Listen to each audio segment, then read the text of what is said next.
Ah, un autre invité. C'est là, il est de la FDC. Bienvenue. Merci beaucoup. Monsieur Bienguele. Effectivement, Vous allez bien. tout va bien. La FDC. Oui, la FDC se porte très bien Hmm. avec notre camarade autorité morale, le professeur Modeste Bat Lukwebo. Qui est dans tout, hein, dans toutes les activités. Effectivement, c'est un acteur. Il est dans des mines, dans l'exploitation de l'or, il est dans beaucoup. Non, c'est un acteur majeur de notre pays. C'est aussi un opérateur économique de taille parce qu'il contribue dans la survie de notre État sur tous les axes. Il a employé beaucoup de Congolais. C'est quelqu'un à féliciter. Raison pour laquelle son nom a été toujours cité dans beaucoup de salons politiques. Alors, Bahati Lukwebo, cité. Bahati Lukwebo, est-ce qu'il est fier d'être dans l'Union sacrée? Est-ce que l'Union sacrée lui a donné ce que lui a pu produire? Bon, être fier, je dis en partie oui, parce qu'il fait partie de générateur de cette grande formation politique qui accompagne le président de la République, Félix Antoine Tshilombo Tshisekedi. Pourquoi j'ai dit qu'il est générateur?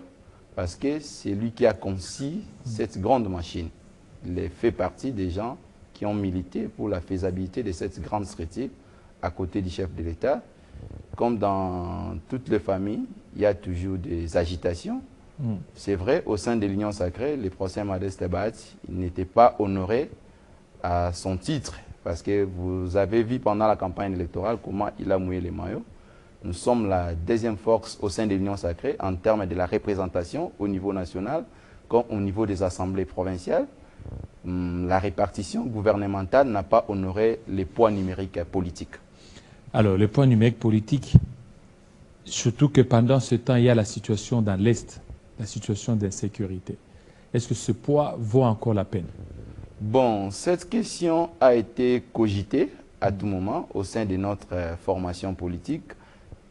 Comme formation, nous avions émis notre point de vue en termes de recettes. Parce que le pays est agressé, on ne doit pas seulement se focaliser en termes en train de pleurnicher, parce que l'agression, soit les agressions que nous enregistrons, ça date de très longtemps.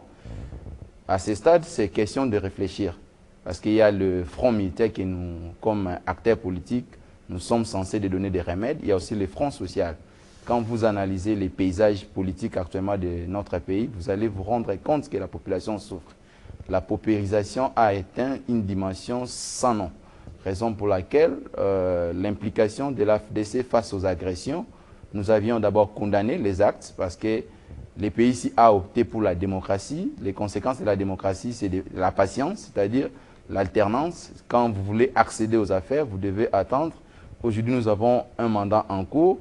Ceux qui prennent les armes, ce n'est pas une démarche à encourager au sein de notre formation politique.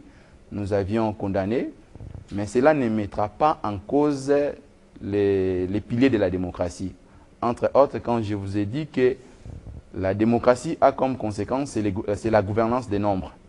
L'AFDC comme étant la deuxième force au sein de l'Union sacrée, c'est une démarche très logique de dire que non, quand on mettra en place un gouvernement, nous sommes censés de respecter les règles qui gouvernent cette démocratie, entre autres les poids numériques de tout et chacun.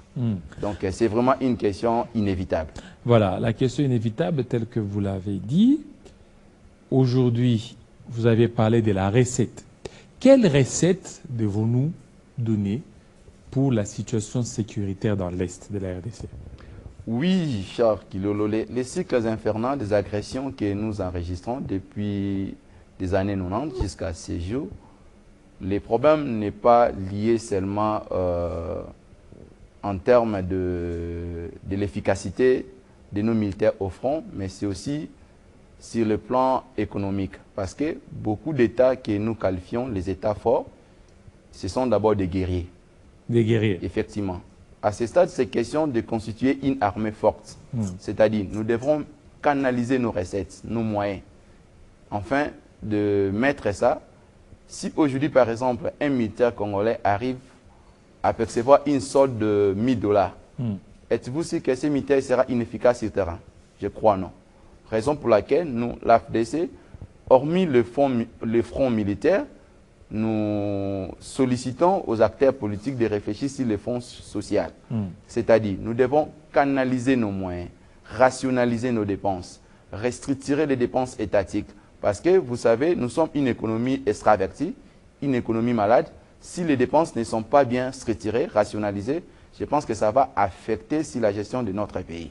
Raison pour laquelle, à tout moment, à la place de pleurnicher, nous nous suggérons aux acteurs de réfléchir pour réformer cette armée, d'avoir une armée dissuasive, au sens du mot, pas sur le plan générique. Parce que si aujourd'hui nous avons une armée, dissuasive, je pense que nous allons bouter l'ennemi de la République. Ça va nous permettre de bien sécuriser nos territoires, ça va nous permettre d'être présents et puis de bien sécuriser même notre population. Alors, que dire? Que dire de toutes les initiatives qui sont entreprises par le gouvernement, par la sous-région, pour amener la paix? Entre autres, le panel des experts comme facilitateur. On a vu Fornia Simbe, on voit Doha, on voit aussi la Senko. Qu'est-ce que vous donnez la chance à toutes ces médiations ou à toutes ces initiatives? Nous, le parti politique Alliance des forces démocratiques du Congo, avec notre autorité morale, les camarades français Modeste Batz, nous saluons d'abord le président de la République, le commandant suprême. À tout moment, il est en train de redoubler l'effort pour remettre la paix réelle, efficace, pas une paix éphémère. Et puis, nous nous avions dit dans nos différentes sorties médiatiques, toutes les recettes que le président de la République va nous présenter pour mettre fin aux atrocités que nous enregistrons, nous allons s'incliner. Pourquoi nous allons nous incliner? Parce qu'au stade actuel, le président de la République, il est défini comme étant un commandant suprême. C'est lui qui a la bénédiction de la quasi-totalité des Congolais. La majorité des Congolais, ils ont voté pour le président Félix-Antoine Tshilombo Tshisekedi. Les différentes parties, ils ont présenté de recettes. C'est à lui d'évaluer, de voir quels seraient juste les remèdes efficaces pour sauver la situation. Mais partant de ce que nous enregistrons, ça et là, nous applaudissons parce que c'est une direction de nous amener à une paix efficace et durable, comme nous le souhaitons. Parce que même la démarche entreprise par les prélats catholiques, avec nos partenaires traditionnels, si ça va nous présenter une paix durable et efficace, nous, l'AFDC, nous allons l'applaudir. Donc, notre souci majeur, c'est de redorer l'image des Congolais, c'est-à-dire de donner la paix réelle et définitive aux Congolais. On ne doit pas s'éterniser dans ce genre de choses, avec des agressions que nous enregistrons, de pertes en vies humaines, de déplacés sans nom, ça n'honore pas la République. Raison pour laquelle, si ce que nous faisons, nous allons entrecroiser pour remettre la paix dans notre pays, nous, l'AFDC, nous sommes tout à fait d'accord. Donc, quelle que soit la démarche des prélats catholiques, c'est que nous invitons les acteurs, c'est-à-dire la sincérité.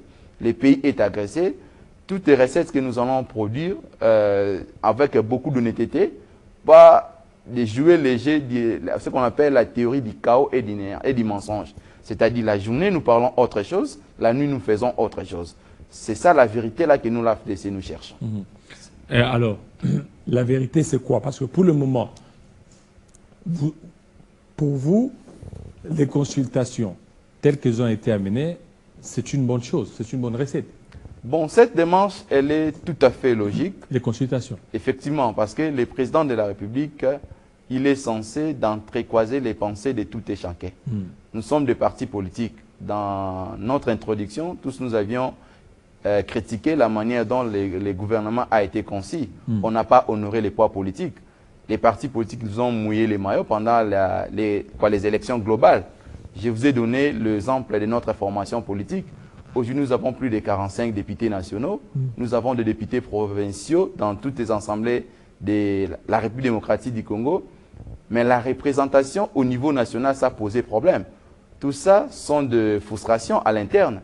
Raison pour laquelle c'était une occasion pour le président de la République de rassembler des idées de tout et chacun comme étant un monsieur épris de bon sens. Je pense que cette fois-ci, il va répondre aux désirata des partis politiques.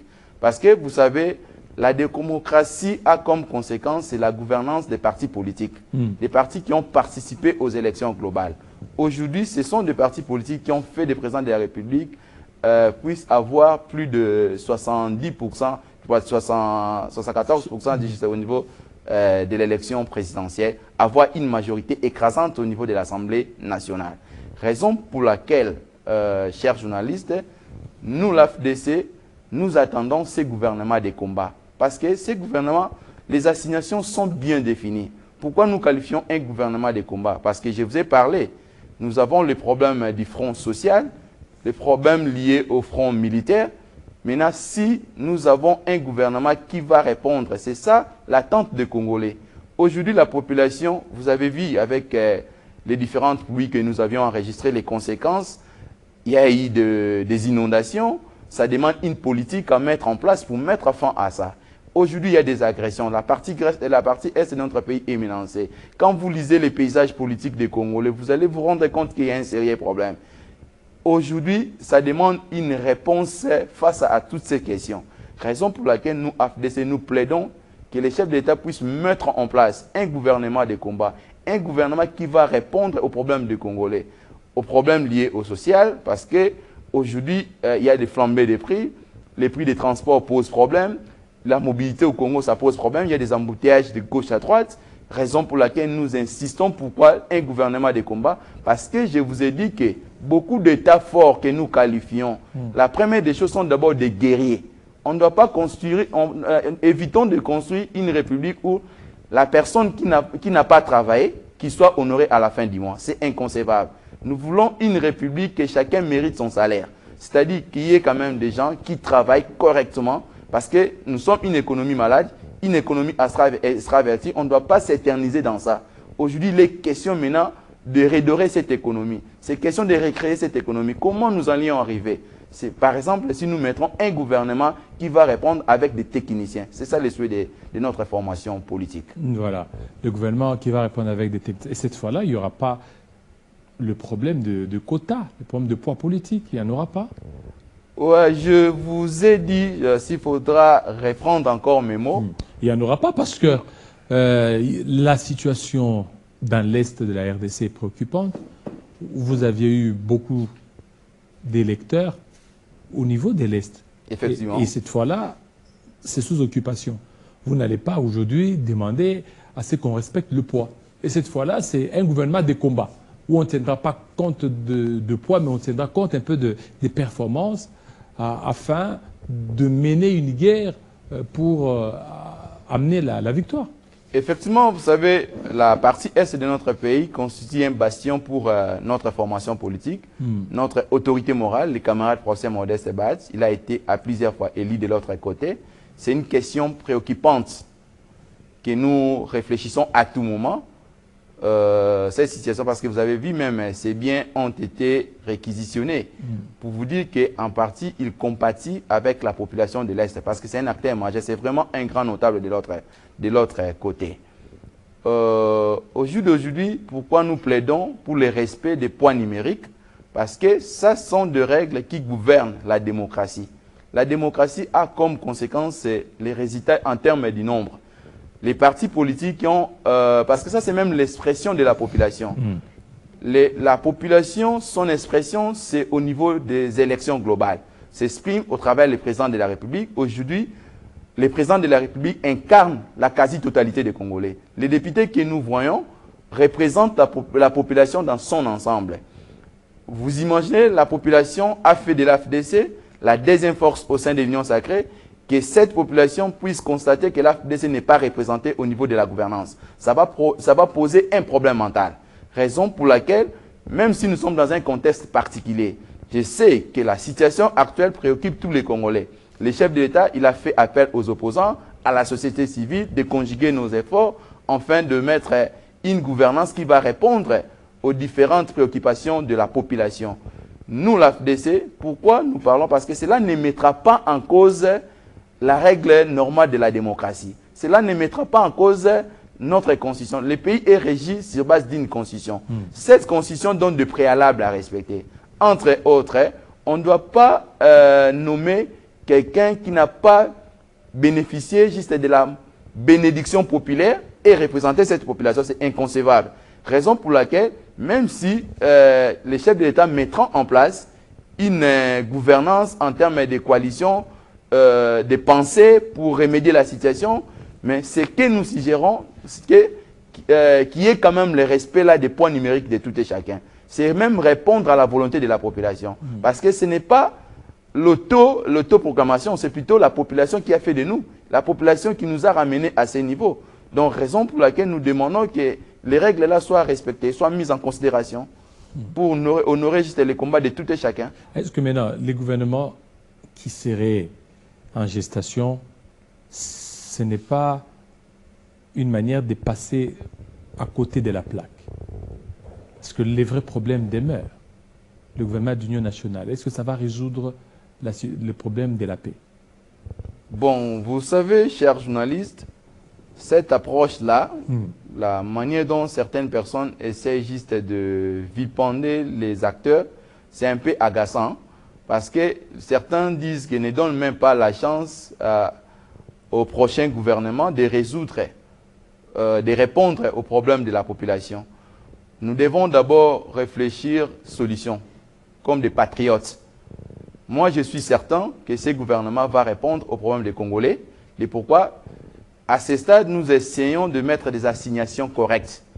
Les assignations sont définies par rapport à la situation. Je vous ai dit que le pays est agressé. Personne ignore.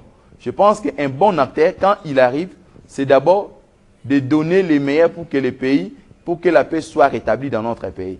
Parce qu'à ce stade, c'est question de protéger nos territoires. C'est question de faire face à la dégradation sociale de notre population, de remédier cette situation. Moi, je suis certain et puis je suis fermement d'accord avec ce que nous enregistrons comme problème. Le gouvernement qui sera mis en place serait juste un gouvernement solution. Parce que toute formation politique, quand vous avez vu beaucoup d'acteurs, quand ils ont circulé par devers les représentants du chef de l'État, le professeur Eberron, vous avez vu comment les acteurs, ils ont essayé de décrypter la situation et puis chacun a essayé de donner des pistes et des solutions de sa manière. Si nous mettons ensemble, je pense que nous allons aboutir à une réponse adéquate face aux agressions, face aux tueries que nous enregistrons, face aux déplacés sans nom que nous enregistrons dans notre pays. Faisons confiance. Moi, je suis certain, comme je persiste dans mes mots, je suis tout à fait d'accord, le gouvernement qui sera mis en place va nécessairement répondre aux problèmes des Congolais, parce que comme politique, ce que nous voyons, ça ne nous honore pas. 64 ans plus tard, un pays à la dimension comme la République démocratique du Congo, où nous avons beaucoup de richesses en termes de ressources humaines, nous sommes une population où il y a beaucoup d'intellectuels, nous sommes un pays où nous avons beaucoup de ressources, mais si nous essayons de coaliser la vie de la population et les richesses, en tout cas, il n'y a pas match. La réponse, il n'y a pas mariage. Raison pour laquelle je vous ai dit que cette fois-ci, avec la conscience des partis politiques, des acteurs, je pense que nous allons arriver à un gouvernement qui va répondre aux problèmes à tous les problèmes qui rongent notre population. Voilà, à tous les problèmes qui rongent notre population. Voilà, ça n'est fini avec vous. Et la FDC, on a vu la dernière sortie médiatique de votre autorité morale au niveau de la FIKIN. Est-ce que c'était opportun qu'il fasse cette sortie médiatique? Je pense que dire que l'inopportunité opportune, je pense que les sujets majeurs, c'était d'abord la condamnation des agressions et les octaires. Cette question a été cogitée à tout moment, avant même les agitations que vous avez enregistrées ça et là, parce que beaucoup d'acteurs essayent de comprendre la situation comme une recette, soit dividende politique. Ce n'est plus le cas pour nos partis politiques AFDC et alliés. Nous, la question qui touche la partie Est, je vous ai dit que c'est notre bastion électoral. Il y a beaucoup de militants de l'AFDC qui sont répartis dans la Grande Orientale. Cette prise de position, ce n'était pas du nouveau. Nous avions condamné les arts, c'était au mois de janvier, le 24 du mois de janvier. Le président Modeste Ebaat, il a émis son point de vue face aux agressions, depuis même, avant même la prise en otage de Bunagana. Pour vous dire que tout ça, c'était juste une répétition à notre niveau.